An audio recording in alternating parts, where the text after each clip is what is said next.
ಪ್ರಧಾನಿ ನರೇಂದ್ರ ಮೋದಿ ಅವರು ದೇಶದ ಪ್ರಧಾನಿಯಾಗಿ 12 ವರ್ಷಗಳು ಮತ್ತು 4399 ದಿನಗಳನ್ನು ಸೇವೆ ಸಲ್ಲಿಸುವ ಮೂಲಕ ಹಲವು ನಾಯಕರ ದಾಖಲೆಗಳನ್ನು ಹಿಂದಿಕ್ಕಿದ ಹಿನ್ನೆಲೆಯಲ್ಲಿ ಪಾಂಡುಪುರ ಪಟ್ಟಣದಲ್ಲಿ ಬಿಜೆಪಿ ಮುಖಂಡರು ಮತ್ತು ಕಾರ್ಯಕರ್ತರು ಸಂಭ್ರಮಾಚರಿಸಿದರು. ಪಟ್ಟಣದ ರಾಮಮಂದಿರ ದೇವಾಲಯದಲ್ಲಿ ವಿಶೇಷ ಪೂಜೆ ಸಲ್ಲಿಸಿ ದೇಶದ ಅಭಿವೃದ್ಧಿ ಜನಸೇವೆಗಾಗಿ ಇದೇ ಸಂದರ್ಭದಲ್ಲಿ ಪ್ರಾರ್ಥಿಸಲಾಯಿತು. ಬಳಿಕ ಕಾರ್ಯಕರ್ತರಿಗೆ ಸಿಹಿ ಹಂಚಲಾಯಿತು. ಈ ವೇಳೆ ಮಾತನಾಡಿದ ಬಿಜೆಪಿ ಟೌನ್ ಘಟಕದ ಅಧ್ಯಕ್ಷರಾದ ಸೋಮಶೇಖರ್ ಅವರು ನರೇಂದ್ರ ಮೋದಿ ಅವರ ನೇತೃತ್ವದಲ್ಲಿ ದೇಶವು ವಿಶ್ವಮಟ್ಟದಲ್ಲಿ ಹೊಸ ಗುರುತನ್ನು ಪಡೆದುಕೊಂಡಿದೆ ಅಂತ ಹೇಳಿದರು. ನಂತರ ತಾಲೂಕು ಬಿಜೆಪಿ ಅಧ್ಯಕ್ಷ ಹಾಗೂ ಮಾಜಿ ಪುರಸಭಾ ಸದಸ್ಯ ಅಶೋಕ್ ಮಾತನಾಡಿ, ಸಾಮಾನ್ಯ ಜನರ ವಿಶ್ವಾಸ ಗಳಿಸಿರುವ ನರೇಂದ್ರ ಮೋದಿ ಅವರು ನಿರಂತರ ಜನಸೇವೆ ಮೂಲಕ ದೇಶದ ಗಮನ ಸೆಳೆದಿದ್ದಾರೆ ಅಂತ ಹೇಳಿದರು. ನಮ್ಮ ಮೇಲುಕೋಟೆ ಮಂಡಲದ ಪಾಂಡುಪುರ ಟೌನ್ ವಿಭಾಗದಿಂದ ನರೇಂದ್ರ ಮೋದಿಯವರ 12 ವರ್ಷದ ಸಾಧನೆ ಮತ್ತು ಸತತವಾಗಿ ಅವರು ನಮ್ಮ ದೇಶದ ಪ್ರಧಾನಮಂತ್ರಿಯಾಗಿ ಉತ್ತಮ ಸೇವೆಯನ್ನು ಮಾಡ್ಕೊಂಡು ಬಂದಿದ್ದಾರೆ. ಅವರೇ ಹೇಳಿದ ಹಾಗೆ ಅವರು ನಮ್ಮ ದೇಶದ ಪ್ರಧಾನಮಂತ್ರಿಯಲ್ಲ, ಪ್ರಧಾನ ಸೇವಕರಾಗಿ ನಮ್ಮ ದೇಶಕ್ಕೆ ಅನೇಕ ಕೊಡುಗೆಗಳನ್ನು, ಅನೇಕ ಯೋಜನೆಗಳನ್ನು ಕೊಟ್ಟಿದ್ದಾರೆ.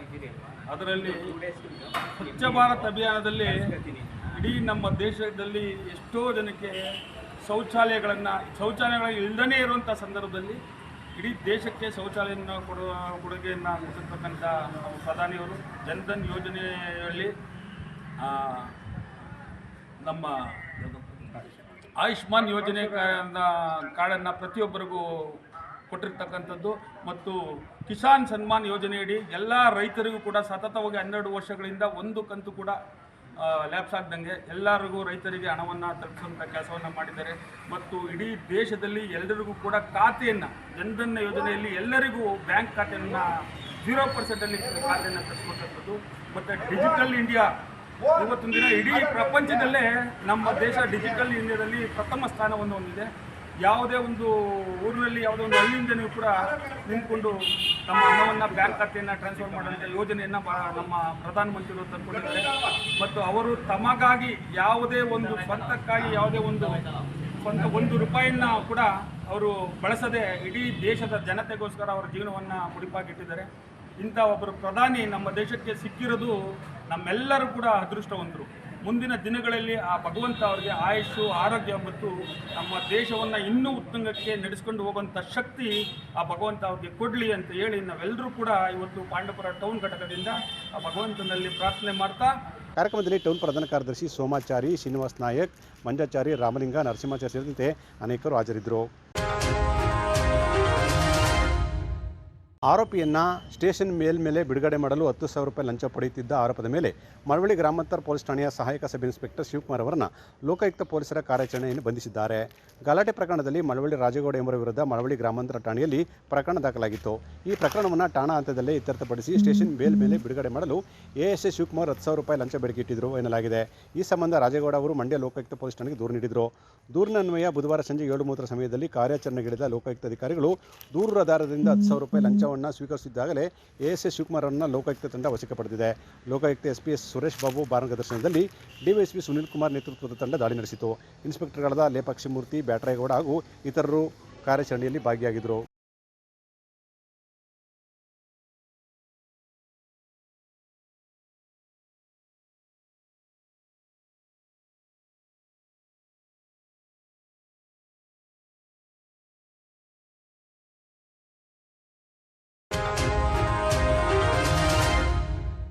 ಕೇರ್ಪೇಟೆ ತಾಲೂಕಿನ ಗಡಿ ಗ್ರಾಮವಾದ ಆನೆಗೋಳ ಗ್ರಾಮದಲ್ಲಿ ಇರುವ ಶುದ್ಧ ಕುಡಿಯುವ ನೀರಿನ ಘಟಕವು ಕಳೆದ 20 ದಿನದಿಂದ ಕೆಟ್ಟು ನಿಂತಿದ್ದು, ಇದನ್ನು ಸರಿಪಡಿಸುವಂತೆ ಆಗ್ರಹಿಸಿ ಆನೆಗೋಳ ಪಂಚಾಯಿತಿ ಅಧಿಕಾರಿ, ತಾಲೂಕು ಪಂಚಾಯಿತಿ ಅಧಿಕಾರಿಗಳ ವಿರುದ್ಧ ಪ್ರತಿಭಟನೆ ವ್ಯಕ್ತವಾಯಿತು.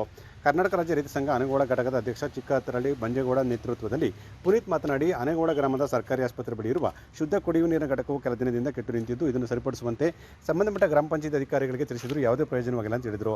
ಅದಲ್ಲದೆ ದಿನನಿತ್ಯದ ಶುದ್ಧ ಕುಡಿಯುವ ನೀರಿನ ಘಟಕದ ಮಹಿಳೆ ಮಕ್ಕಳು ನೀರು ಪಡೆಯುವ ಬರ್ತಾರೆ. ಆದರೆ ನೀರಿನ ಘಟಕದ ಎದುರು ಮಾಂಸಾಹಾರದ ಪಾಸ್ಪೋರ್ಟ್ ಬೋಟಲ್ ಇರುವುದರಿಂದ ಇಲ್ಲಿ ರಾತ್ರಿ ಆದರೆ ಸಾಕು ಮದ್ಯ ಸೇವನೆ ಘಟಕ ಮತ್ತು ಮೂತ್ರ ವಿಸರ್ಜನೆ ಘಟಕವಾಗಿ ಪರಿವರ್ತನೆ ಆಗುತ್ತದೆ. ಕೂಡಲೇ ಸಂಬಂಧಪಟ್ಟ ಅಧಿಕಾರಿಗಳು ನೀರಿನ ಘಟಕವನ್ನು ಸರಿಪಡಿಸಿ ಸ್ವಚ್ಛತೆ ಕಾಪಾಡಬೇಕು ಅಂತ ಹೇಳಿದರು. ಸಂಘದ ಅಧ್ಯಕ್ಷ, ಕಾರಣ ಇಷ್ಟೇ, ಆನೆಗೋಳ ಗ್ರಾಮ ಪಂಚಾಯತಿಯಲ್ಲಿ ಕುಡಿಯುವ ಒಂದು ಘಟಕವನ್ನು ಸ್ಥಾಪಿಸಿದ್ದಾರೆ. ನೀರಿಂದು 16 ಊರಿಂದ ನೀರು ಕುಡಿಯೋಕ್ಕೆ ತಿಳ್ಕೊಳ್ಳೋಕ್ಕೆ ಬರ್ತಾ ಇದ್ದಾರೆ. ಆದರೆ ಇಲ್ಲಿ ಏನಾಗಿದೆ ಅಂದರೆ ಮುಟ್ಟು ಗಲೀಜಿದೆ. ಇಲ್ಲಿ ಪಕ್ಕದಲ್ಲಿ ಹಾಸ್ಪಿಟ್ಲ್ ಇದೆ. ಇಲ್ಲಿ 16 ಜನ ಹೆಣ್ಮಕ್ಳೆಲ್ಲ ನೀರು ಹಿಡಿಯಕ್ಕೆ ಬರ್ತಾರೆ ಸಾಯಂಕಾಲ ಟೈಮು. ಇಲ್ಲಿ ಎಣ್ಣೆ ಹೊಡಿತಾರೆ, ನೋಡಿ ಎಣ್ಣೆ ಹೊಡಿತಾರೆ, ಕುಡಿತಾರೆ, ಕುತ್ಕೋತಾರೆ, ವಾಸ್ಟ್ ದುರ್ವಾಸನೆ ಬರ್ತಾರೆ, ಇಲ್ಲ ಲೆಟ್ರಿನ್ಗೆ ಹೋಗ್ತಾರೆ, ಓಡೋಕ್ಕಾಗಲ್ಲ. ದಯವಿಟ್ಟು ಮತ್ತು ಇದನ್ನು ಇಮಿಡಿಯೇಟ್ ಆಗಿ ಸಂಬಂಧಪಟ್ಟ ಅಧಿಕಾರಿಗಳು ಬಂದು ಇಲ್ಲಿ ಯೂರಿನ್ ಪಾಸ್ ಮಾಡ್ತಾರೆ. ಮುಚ್ಚವ್ಯಾಕೆ ಹೋಗ್ತಾರೆ ನೋಡಿ, ಇಲ್ಲಿ ನಿಂತ್ಕೊಳ್ಳೋಕ್ಕಲ್ಲ, ಇದನ್ನೂ ಮಾಡ್ತಾರೆ ಎಲ್ಲ ಕಂಪ್ಲೀಟ್. ಇದಕ್ಕೆ ವಾಸನೆ, ದಯವಿಟ್ಟು ಹೆಣ್ಮಕ್ಳು ನೀರು ಹಿಡಿಯೋಕೆ ಹಾಕಲ್ಲ ನೋಡಿ, ಎಲ್ಲ ಬೀರ್ ಬಾಟ್ಲು ಹಂಚು ಎಲ್ಲ ಬಿಚ್ಚಿದೆ. ಸುಮಾರು ಜನ ಸೇರಿದ್ವಿ. ಈ 2 ದಿನದೊಳಗೆ ಅವರು ಸರಿ ಮಾಡಿಸ್ಕೊಡ್ಲಿಲ್ಲ ಅಂತಂದರೆ ಆನೆಗಳ ಘಟಕ ಸರಿ ಮಾಡ್ತಾನೆ ಅಂದರೆ ಉಗ್ರ ಹೋರಾಟವನ್ನು ಹಮ್ಮಿಕೊಳ್ಬೇಕಾಗ್ತಂದ ಸರ್ಕಾರಕ್ಕೆ ಮತ್ತು ಸಂಬಂಧಪಟ್ಟ ಅಧಿಕಾರಿಗಳಿಗೆ ಎಚ್ಚರಿಕೆಯನ್ನು ನೀಡ್ತಾ ಇದ್ದಾರೆ. ರೈತ ಸಂಘದ ಅನುಕೂಲ ಘಟಕದ ಅಧ್ಯಕ್ಷ ಚಿಕ್ಕತರಳ್ಳಿ ಮಂಜೇಗೌಡ, ಕಾರ್ಯದರ್ಶಿ ಸುಮಾ ಹರೀಶ್ ಹಾಗೂ ಮಂಜೇಗೌಡ, ಗೋವಿಂದಗೌಡ, ಕಾಂತರಾಜು ಸೇರಿದಂತೆ ಅನೇಕರು ಪ್ರತಿಭಟನೆಯಲ್ಲಿ ಭಾಗಿಯಾಗಿದ್ದರು. ಮೈಸೂರು ಅಧ್ಯಕ್ಷರು ಕಾರ್ಖಾನೆಯ ಸಂಬಂಧ ಬಹಿರಂಗ ಚರ್ಚೆಗೆ ಪ್ರಶ್ನೆಗಳನ್ನು ಲಿಖಿತ ರೂಪದಲ್ಲಿ ನೀಡುವಂತೆ ತಿಳಿಸಿದ್ದು, ತಮ್ಮೆಲ್ಲ ಪ್ರಶ್ನೆಗಳಿಗೆ ದಾಖಲೆ ಸಮೇತ ಚರ್ಚೆಯಲ್ಲಿ ಉತ್ತರ ನೀಡುವಂತೆ ನಗರಸಭೆ ಮಾಜಿ ಸದಸ್ಯ ಶಿವಕುಮಾರ್ ಹೇಳಿದರು.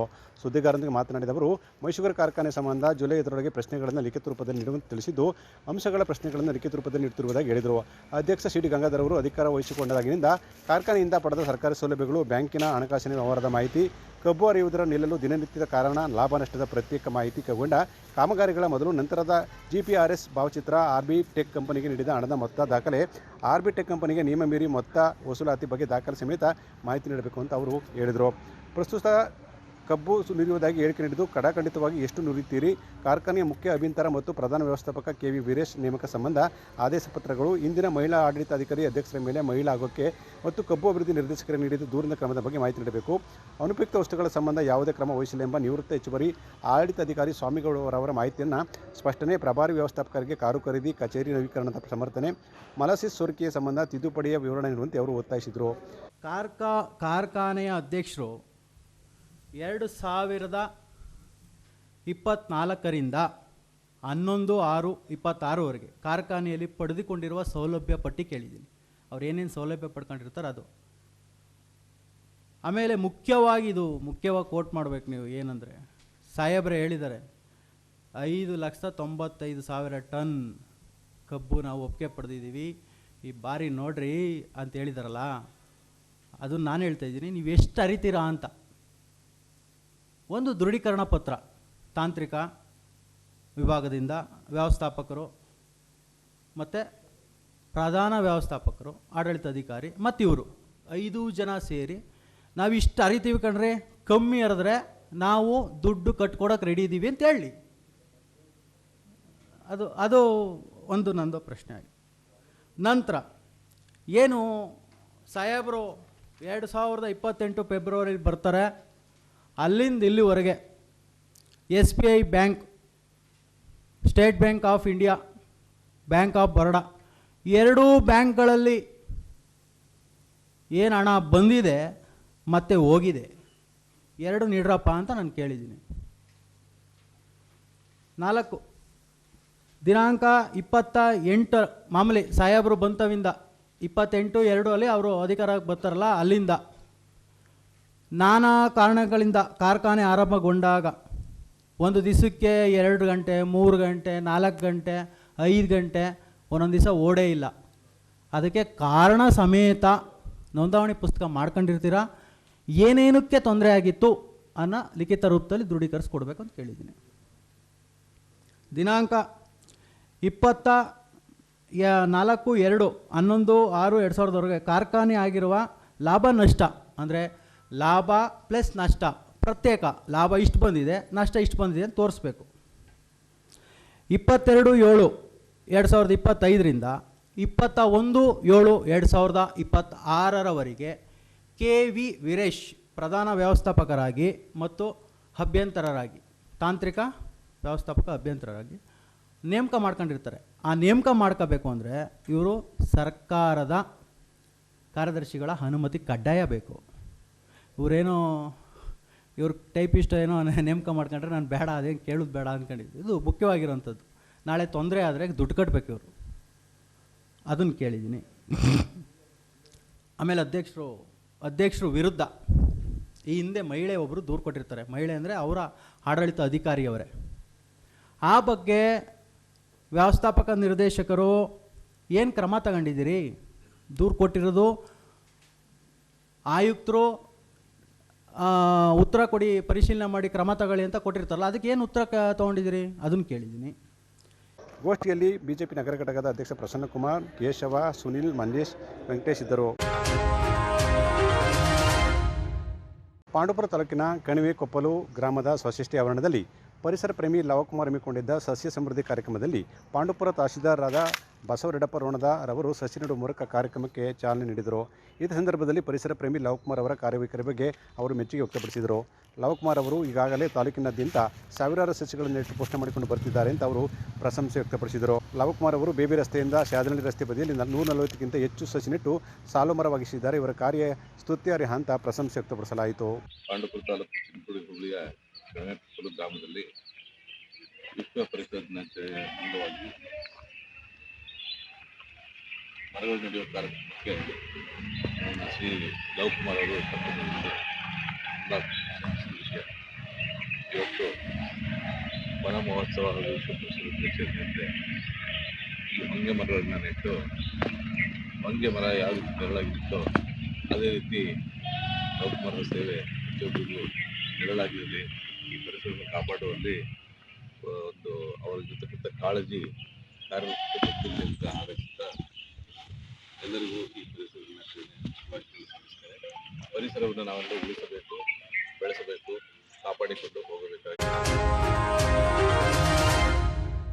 ಪವಾಡ ಪುರುಷ ಧರೆಗೆ ದೊಡ್ಡವರು ಎಂದೇ ಖ್ಯಾತರಾಗಿರುವ ಬಿಜಿಪುರದ ಶ್ರೀ ಮಂಟೇಸ್ವಾಮಿ ಮಠದ ಪೀಠಾಧಿಪತಿಗಳಾದ ಜ್ಞಾನಾನಂದ ಚನ್ನರಾಜರಸವರ 60 ವಸಂತಗಳನ್ನು ಪೂರೈಸಿದ ಮತ್ತು ಅವರ ಪುತ್ರ ಉತ್ತರಾಧಿಕಾರಿ ಹಿತೇಶ್ ಅವರಿಗೆ ಆತ್ಮೀಯ ಸನ್ಮಾನ ಮತ್ತು ಜನ್ಮದಿನ ಸಡಗರ ಸಂಭ್ರಮದಿಂದ ನೆರವೇರಿತು.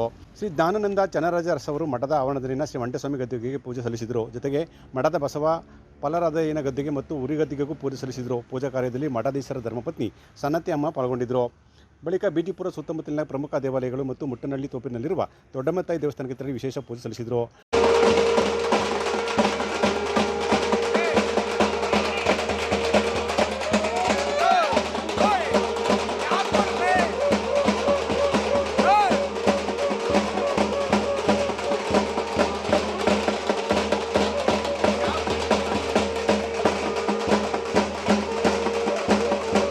ಮಠದ ಆವರಣದಲ್ಲಿ ಕಪ್ಪಡಿ, ಚಿಕ್ಕಲೂರು, ಕುರುಬನಕಟ್ಟೆ, ಮೈಸೂರು, ಚಾಮರಾಜನಗರ, ಮಂಡ್ಯ ಜಿಲ್ಲೆಯ ನೀಲಗಾರ ಭಕ್ತ ವೃಂದದಿಂದ ಆಯೋಜಿಸಿದ್ದ ವರ್ಣರಂಜಿತ ವೇದಿಕೆ ಕಾರ್ಯಕ್ರಮದಲ್ಲಿ ಅವರು ಸನ್ಮಾನ ಸ್ವೀಕರಿಸಿ ಕೇಕ್ ಕತ್ತರಿಸಿ ಸಂಭ್ರಮ ಆಚರಿಸಿದರು. ಈ ಸಂದರ್ಭದಲ್ಲಿ ಮಾತನಾಡಿದ ಜ್ಞಾನಾನಂದ ಚನ್ನರಾಜರಸ್ ಅವರು ಸದಾ ಪೂಜೆ ಪ್ರಾರ್ಥನೆಯಲ್ಲಿ ತೊಡಗಿರುವ ತಾವು ಹುಟ್ಟುಹಬ್ಬ ಆಚರಿಸಿಕೊಳ್ಳುವುದಿಲ್ಲ. ಆದರೆ 60 ವಸಂತ ಪೂರೈಸಿದ ಸಂದರ್ಭದಲ್ಲಿ ನೀಲಗಾರರು, ಮಠದ ಸಿಬ್ಬಂದಿ ಮತ್ತು ಭಕ್ತರು ಈ ರೀತಿ ಆಚರಿಸುವುದು ನನಗೆ ತೃಪ್ತಿ ತಂದಿದೆ ಮತ್ತು ಸಂತಸ ತಂದಿದೆ ಅಂತ ಹೇಳಿದರು. ಶ್ರೀಗಳ ಪುತ್ರ ಹಿತೇಶ್ ರಾಜರಸ್ ಮಾತನಾಡಿ ಪೀಠಾಧೀಶರ ಜನ್ಮದಿನ ಅಂಗವಾಗಿ ಭಕ್ತರಿಗೆ ಪ್ರಸಾದ ವಿನಿಯೋಗ ಮಾಡಿರುವುದು ನಮಗೆ ಸಂತಸ ತಂದಿದೆ ಅಂತ ಅವರು ಹೇಳಿದರು. ಯಾಕೆ ಅಂತ ಹೇಳಿದ್ರೆ ನಾನು ಸ್ವಾಮೀಜಿಯಾಗಿ ನಾನು ಮಾಡಬೇಕಾಗಿರೋ ಕರ್ತವ್ಯಗಳು ಜಪ, ತಪ, ದೇವರ ಪೂಜೆ, ನವಗ್ರಹ ಪೂಜೆಗಳನ್ನು ಮಾಡಿಕೊಂಡು ನಾವಿರ್ತಕ್ಕಂಥ ಒಂದು ಗ್ರಾಮಕ್ಕೆ ಎಲ್ಲ ರೀತಿಯಲ್ಲೂ ಯಶಸ್ಸು ಕೊಡಪ್ಪ, ಆರೋಗ್ಯ, ಮಳೆ, ಬೆಳೆ, ರೈತರಿಗೋಸ್ಕರ ಅಂಥೇಳಿ ಪ್ರಾರ್ಥನೆ ಮಾಡಿ ನನ್ನ ಹುಟ್ಟದ ಹಬ್ಬಗಳನ್ನು ಆಚರಣೆ ಮಾಡ್ಕೊಳ್ತಾ ಇದ್ದೆ. ಆದರೆ ಈ ವರ್ಷ ನಾನು ಸಿಗಬಾರ್ದು, ಎಲ್ಲಾದರೂ ದೇವರ ಸನ್ನಿಧಿಗೆ ಹೋಗಿ ಅಲ್ಲಿ ಪ್ರಾರ್ಥನೆ ಅರಿಕೆಗಳನ್ನು ಮಾಡಿ ಅಲ್ಲಿ ಸಂಪೂರ್ಣವಾಗಿ ದೇವರ ದರ್ಶನನ ಮತ್ತು ಅವರ ಒಂದು ಆಶೀರ್ವಾದವನ್ನು ಪಡ್ಕೊಂಡು ಬರಬೇಕು ಅಂತೇಳಿ ನಾನು ಮನಸ್ಸಿನಲ್ಲಿ ನಾನೊಂದು ನಿಲುವನ್ನು ಮಾಡಿಕೊಂಡೆ. ಆದರೆ ನಮ್ಮ ನೀಲಗಾರರ ಪಡೆ ಏನಿದೆ ಅವರೆಲ್ಲೂ ಹೋಗಬಾರ್ದು ಗುರುಗಳೇ. 60 ವರ್ಷ ನಿಮಗೆ ಸಂಪೂರ್ಣ ಆಗಿದೆ. ಈ ಒಂದು ಆಚರಣೆನ ನಾವು ಮಾಡ್ತೀವಿ, ನಾವುಗಳು ಇದ್ದು ಅದನ್ನು ನಾವು ನೋಡ್ಕೊಳ್ತೀವಿ. ಅದಕ್ಕೆ ನಾವೆಲ್ಲ ಜವಾಬ್ದಾರಿ ತಗೊಳ್ತಿದ್ದೇವೆ. ಈಗ ನಮಗೆ ನೀವು ಈ ಥರ ಹೋಗೋದು ಸರಿಯಲ್ಲ, ಇಲ್ಲೇ ಇರಿ. ಸರಿ, ಅವರ ಒಂದು ಮಾತಿನ ಮೇರೆಗೆ ನಾನು ಇಲ್ಲಿ ಇರಬೇಕಾಯಿತು. ಬೆಳಗಿನ ಪೂಜೆಗಳು, ಪುನಸ್ಕಾರಗಳು ಮತ್ತು ನವಗ್ರಹ ಪೂಜೆಗಳೆಲ್ಲ ಮುಗಿಸಿ ಬಂದೆ. ಆಮೇಲೆ ಸನ್ಮಾನಗಳು ಪ್ರಾರಂಭ ಆಯಿತು. ಸನ್ಮಾನಗಳನ್ನು ಮಾಡಿದ್ರು. ನನಗೆ ತುಂಬ ಸಂತೋಷ ಆಯಿತು. ಯಾವತ್ತೂ ಈ ನೀಲಗಾರರ ಪಡೆಗೆ ನಾನು ಋಣಿಯಾಗಿರ್ತೀನಿ. ಸ್ವಾಮೀಜಿಯಾಗಿ ಈ ಮಾತು ಹೇಳೋದು ಹೇಗೆ ಅಂತ ನೀವು ಯೋಚನೆ ಮಾಡ್ಬೋದು. ಅಲ್ಲ, ನಾವು ಹೇಳಲೇಬೇಕು. ಯಾಕಂದರೆ ಅಷ್ಟು ಪ್ರೀತಿ ವಿಶ್ವಾಸವನ್ನು ತೋರಿ ಈ ಒಂದು ಸಮಾರಂಭವನ್ನು ಯಶಸ್ವಿ ಮಾಡಿದ ನಮ್ಮ ನೀಲಗಾರರ ಪಡೆ ಮತ್ತು ನಮ್ಮ ಚಿಕ್ಕಲ್ಲೂರಿನಿಂದ ಬಂದಿರತಕ್ಕಂಥ ರಾಜಣ್ಣನವರಾಗಿರ್ಬೋದು, ಚಂದ್ರಶೇಖರ್ ಇವರಾಗಿರ್ಬೋದು. ನಮ್ಮ ಈ ಸಂದರ್ಭದಲ್ಲಿ ಶ್ರೀಗಳ ಸಹೋದರರಾದ ಸಂಜಯ್ ವೀರರಾಜ ಅರಸ್, ಚೇತನ್ ರಾಜ ಅರಸ್ ಸೇರಿದಂತೆ ಹಲವಾರು ಮುಖಂಡರು ಹಾಜರಿದ್ದರು.